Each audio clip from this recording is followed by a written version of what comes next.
população da Caatinga do restaurante brasileiro está aqui com 10%, outros dizem 11%. Fica aí relativo, mas tudo tem o mesmo percentual. Em que o Ceará, a maior parte é coberto pela vegetação, a Bahia tem 54%, e vai passando, em que a menor área é, por exemplo, por incrível que pareça, do Maranhão, que é 1%. Enquanto o norte de Minas Gerais tem 2% da Caatinga. No século XX, a Caatinga foi vista como um espaço problema. As pessoas associavam a Caatinga à questão climática, em que não era um lugar de se viver. Isso deveu-se muito à venda de imagem do Nordeste. Por exemplo, a gente vê que a Amazônia, por exemplo, é só a questão florestal.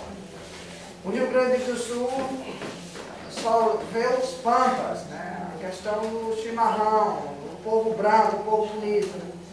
A questão de São Paulo, durante muito tempo, a questão leiteira. A questão de Minas Gerais, o café. Então, essa rotulagem que cada região ganhou, em outras palavras, pode se chamar de venda de imagem. E os grandes governantes, né, venderam a imagem do Nordeste como sendo pobre, para a partir daí ganhar fundos e apoios. Mas isso só beneficia não ao pequeno, mas os grandes. Porque que é que vai se beneficiar com, por exemplo, a desgraça do pequeno? Os grandes. Por que que uma humana acha de vir para os municípios que têm os piores IDH? Porque se ela fosse, por exemplo, para um senhor do bom fim da vida, ela não teria tanto sucesso, tanto projeto nos pequenos, quanto se ela fosse para Pijique ou Conceição. Então isso é bem visível na região, né?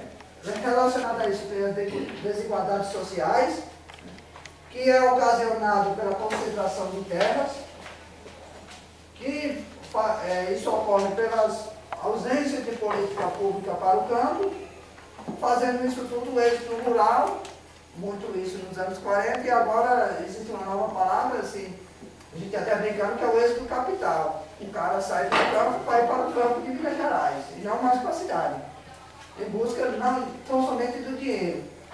Isso já seria, a gente brincar, o êxito capital.